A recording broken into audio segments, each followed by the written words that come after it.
Welcome to Cricket World TV, our latest hotspots. Indian Premier League group stage is over. We're almost up to the playoffs. It all gets underway again tomorrow. I'm John Pennington and I'm joined by Chetan Narula in Delhi. Hello, Chetan. Hello, John. And the group stages, the final week of the group stages, we thought it would be dramatic, we thought it would be entertaining, but did we really think it would be as dramatic and as entertaining as it turned out? So many sort of last over finishes, wonderful batting performances, and in the end Kolkata, Kings XI, Chennai and Mumbai, surprisingly enough, making it through. Well, yes, I mean, we discussed the last in our last hangout that we have some interesting matchups. We have Sunrisers playing Kolkata twice. We have Royal Challengers Bangalore playing Chennai Super Kings. Um, Nobody thought that Mumbai Indians versus Rajasthan Royals would be such an important game as well. But just talking about the first two games, we thought those games would really imply as to who the first four teams would be in standing in the points table, who the teams in the knockouts would be. But obviously, Royal Challengers lost could not win all the games. They lost their way in the middle, and Sunrisers Hyderabad too. Uh, they were dependent on other results. They were not just dependent on their um, own points as well. They were dependent on Rajasthan Royals losing and Mumbai Indians not getting enough run rate after they had beaten Kolkata Knight Riders, and it was not really easy.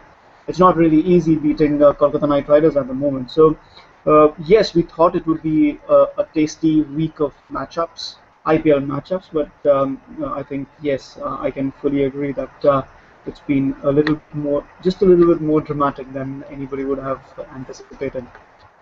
I mean, let's just talk about Kolkata for a minute. I mean, since they've come back to India, they've been a stunning form. I think it's 7 wins in a row. Now Robin Uthappa just keeps on scoring scores of 40 or more. Yusuf Pathan is maybe finally repaying some of his massive transfer fee. What a stunning performance they've had in the last couple of weeks or so.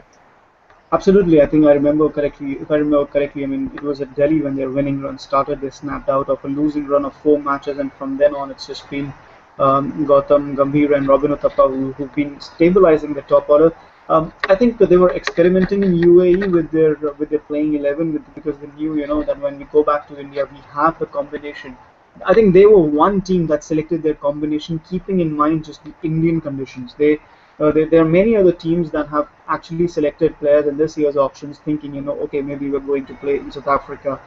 They did not do that. They even if you go and play in South Africa for one season or half a season, you have to understand that the Indian Premier League will probably stay in India for the next 4 or 5 years until the next general elections take place, and then it has to go out. So the point of the matter is that they were, I think, the one team that selected their players keeping in mind Indian conditions, solely the Indian conditions.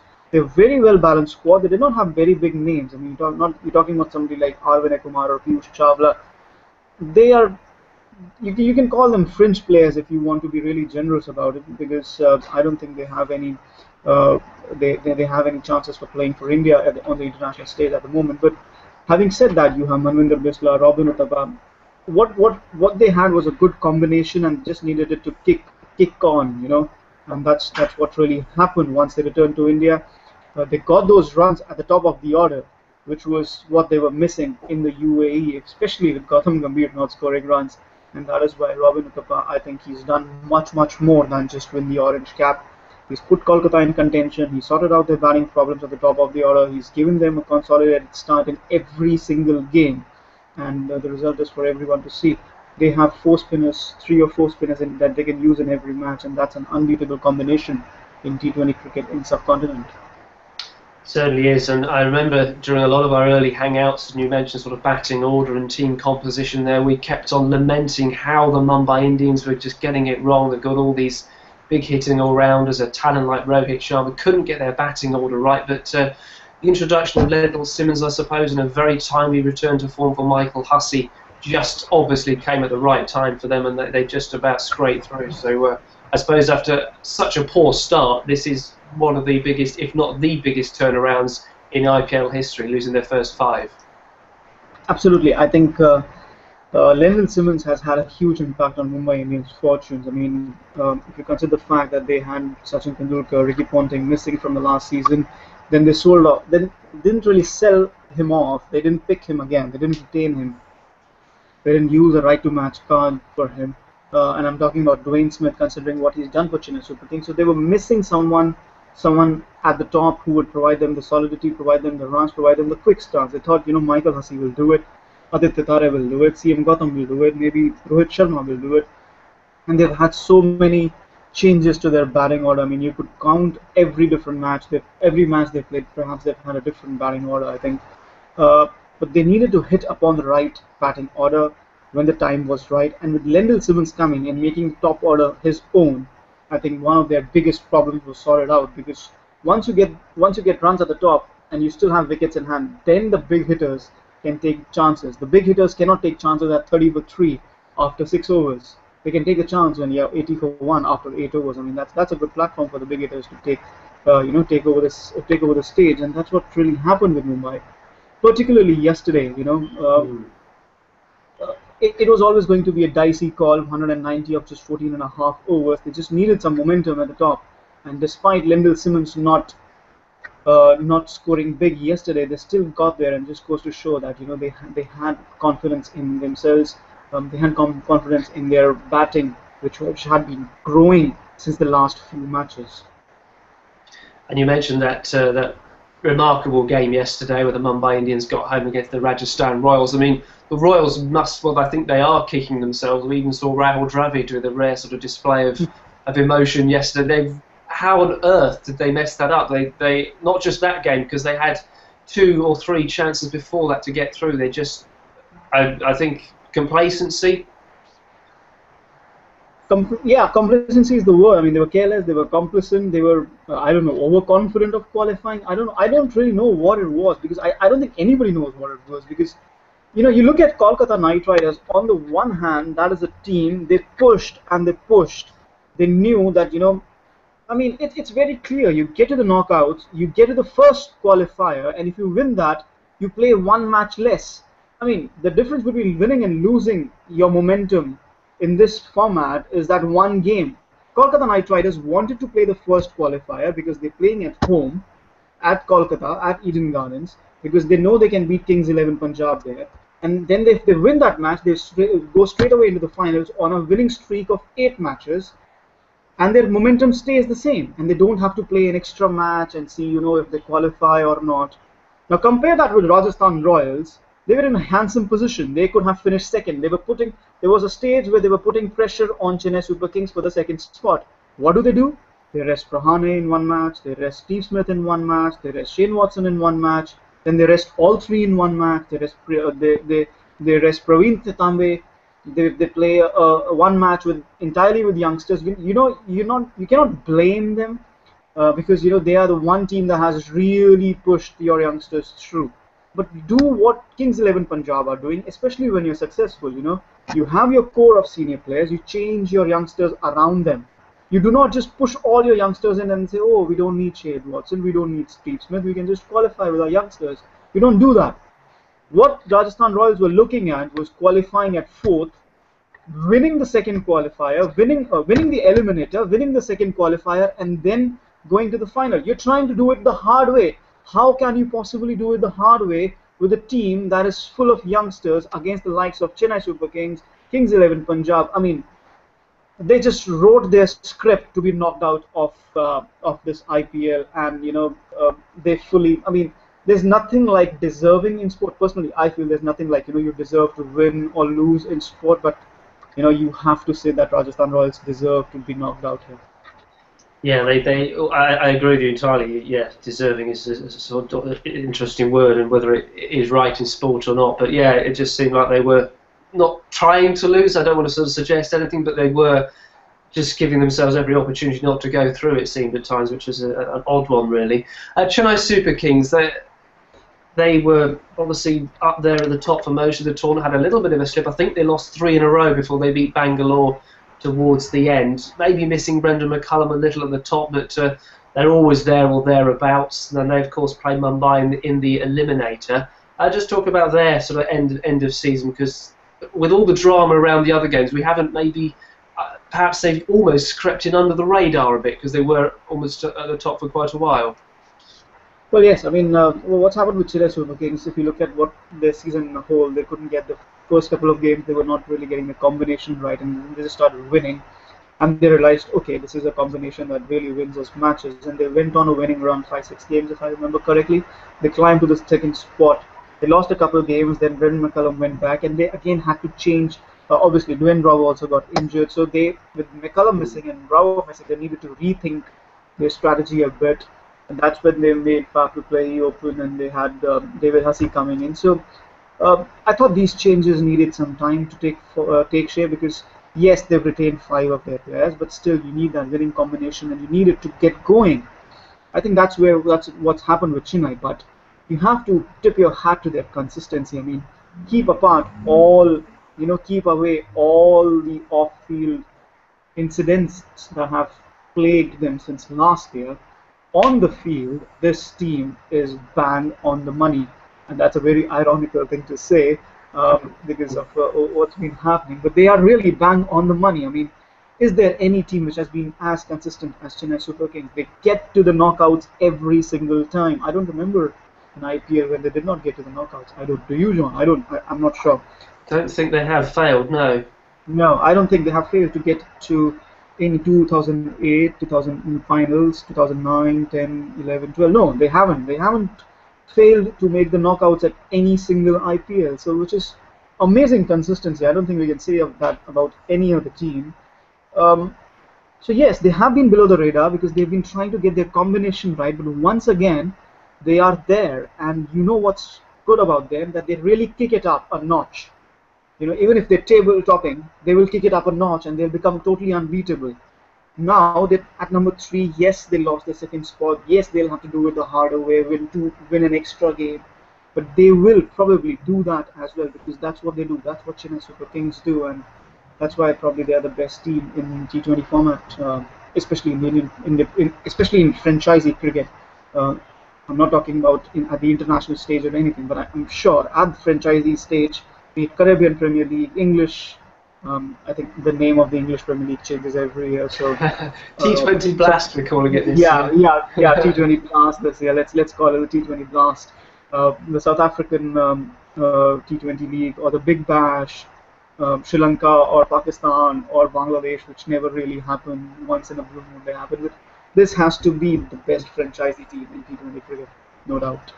Yeah, I think they'd give some international teams a good run for their money as well, and the reasons you've highlighted there about their consistency, never failing to reach the last. Well, that's why at the very start of the year when we did our predictions, I said, well, I'm going to go for Chennai because they are always there or thereabouts. Right. It was a pretty safe bet really, but I'm quite pleased that it's maybe look reasonably intelligent for once because not always do my predictions come true.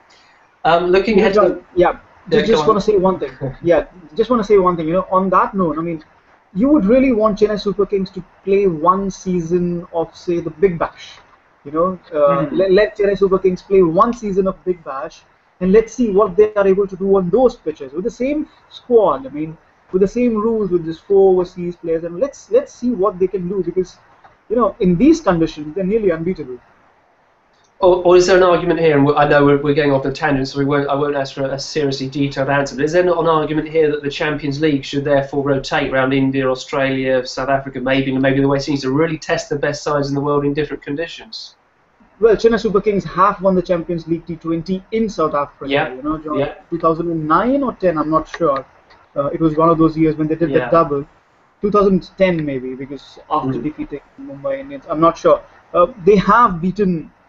They have won it in South Africa. That's the point. The same squad, the same rules. They did beat them. And you look at the other Indian IPL franchises. They've done it in Indian conditions. But yes, there's a huge case for taking the Champions League T20 to Australia. But the only factor is that the season starts in October in Australia, and you don't want to play a T20 Champions League or T20 tournament. I mean, obviously, BCCI South Africa were a part of the Champions League T20. Australia still up. I think England are the new. England have replaced CSA in the Champions League stakes. So maybe, who knows, we'll play Champions League T20 in England next year. So you never know. But yeah, that's a fine case for it. Yes. Yes, bring your umbrella. Bank holiday weekend, lots of fixtures today, and it's raining. I don't think they'd play anywhere. Yeah, just a final point on that. If they were going to try and play it in Australia in a sort of out of season, they might sort of have to take it north and play it sort of Darwin or Cairns or somewhere where you're not going to get the big crowds and the established crowds. So back to sort of a little bit more on the present. Let's look ahead to the playoffs. Then tomorrow we've got the first qualifier: Kolkata Knight Riders, Kings XI Punjab. Winner goes through to the final. It's the 2012 winners against the table toppers, but with Kolkata on the back of this fantastic winning run at home, that has to make them favourites, doesn't it? Absolutely. I mean, I think at this stage of the four teams, I mean, I was there last night and I was just tweeting about this ridiculous match between Mumbai Indians and Rajasthan Royals, and there were people arguing or trying to argue that Mumbai Indians are now the favourites to win the IPL, and I'm like, what? No, no way, no way. And I was like, you're not drawing me into that debate because Kolkata Knight Riders, look at that. Yeah. They've been so consistent. They've got it all figured out. I mean, the T20 format will always throw surprises at you, but at the moment, if you look at these four teams, Kings XI Punjab have gone off the boil a bit. Glenn Maxwell has scored what 250 odd runs since he came back to India. That's in what 7 matches. In 5 matches, he scored over 300 runs there. They're more dependent on their other players. They're more dependent on somebody like a Manan Gora or David Miller, and they really want their bowling to kick up a notch. Glenn Maxwell's probably been found out a little against leg spin, if not off spin altogether, but he's struggling a bit against slower deliveries. And I know for sure Piyush Chawla will be playing and bowling to Glenn Maxwell tomorrow. Um, then you look at Mumbai Indians; they've just made it by the skin of their teeth. Has it given them the momentum? I don't think so. I mean, they've just performed a miracle. It's not something you would want to compare with what Kolkata have achieved. There's still question marks about their batting order. In the next match, they probably will have an entirely different batting order.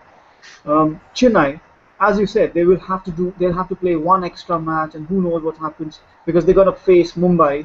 So yes, Kolkata at the moment are looking very, very good, and that's my point. They fought so very hard to make sure that they play this match in even guns. They made sure that they don't qualify third or fourth. They don't have to play 2 matches in Mumbai and then go to Bangalore. They don't have to do it the hard way. They wanted to do it the easy way, which is really commendable and really questions what Rajasthan Royals did. But moving away from that, yes, Kolkata Knight Riders. Uh, I would put money on Kolkata Knight Riders to win this IPL, not just this particular match. And I think they've taken away the crown of favourites from Kings XI Punjab. And given the way Kings XI Punjab are playing in the first half of the tournament, I think that's a huge achievement.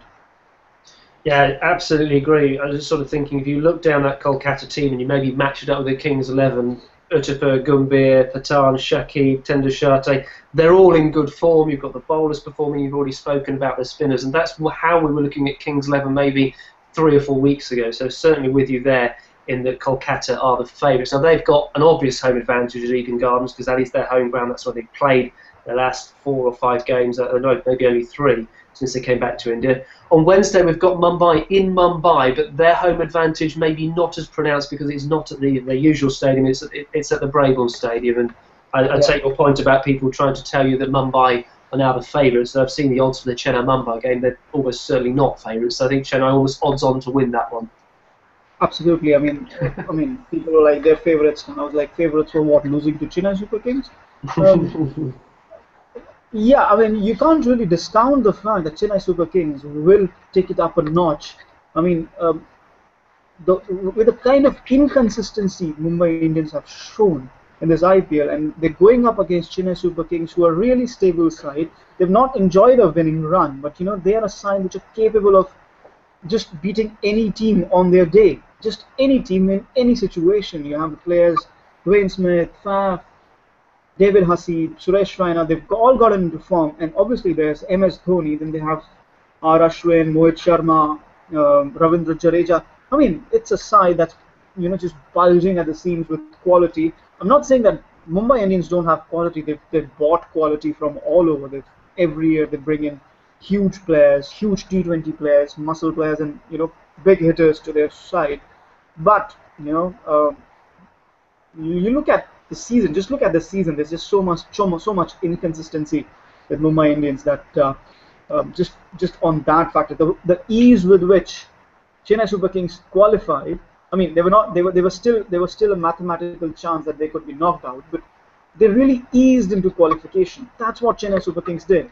And Mumbai Indians, despite being defending champions, despite retaining the same number of players as Chennai Super Kings did, look at how they struggled. And it just shows, why Chennai Super Kings are the favourites. Forget Brabant, forget, even if this match was at Bankhede. I mean, even in this season, they ended Mumbai Indians' run of what, 9 matches, 9 continuous matches. Chennai Super Kings ended that. How easily they beat Mumbai Indians and Wankhede, which was supposedly a fortress for them and whatnot. The point is, you're looking at Chennai Super Kings, very confident side, very stable side, and I think they really are favourites for this particular match. Good stuff. I think we'll sort of finish with our maybe predictions, but I think we're both going to be fairly similar here. We're both really thinking that Kolkata Knight Riders, they're the team of the momentum, they're the team of the players in form. They're going to be too strong for Kings XI, and then probably too strong for Chennai in the final. I'm not going to say Chennai in the final because Chennai will play Kings XI Punjab. And of course, yes, sorry. Yeah, yes. Yeah. I mean, Chennai and Kings XI Punjab will play in the second qualifier. But again, if you look at how this IPL has progressed, if there is one team and one player who's beaten Chennai Super Kings, that's Glenn Maxwell and Kings XI Punjab. So you're looking at Kolkata Kings XI Punjab if you go by the form book, but you cannot go by the form book. If the last 2 nights have told us anything about T20 cricket, you cannot go with the form book. So, we can put our money on a Kolkata versus Kings XI final on Sunday, but who knows? It will probably be Mumbai Indians playing Kings XI Punjab. Yeah, something to me just says Chennai in the final, maybe because I predicted them so long ago. I just think Kings XI, as we said, a little bit off the boil. So we will see indeed. But we're both going for Kolkata, and we'll obviously catch up after the final to maybe review the tournament and just and see if indeed Kolkata have won. But that's all in the future. Chesson, thank you very much for your time once again today. Pleasure, John. And thank you for watching us here on Cricket World TV. Enjoy the final 4 games of the 2014 Indian Premier League.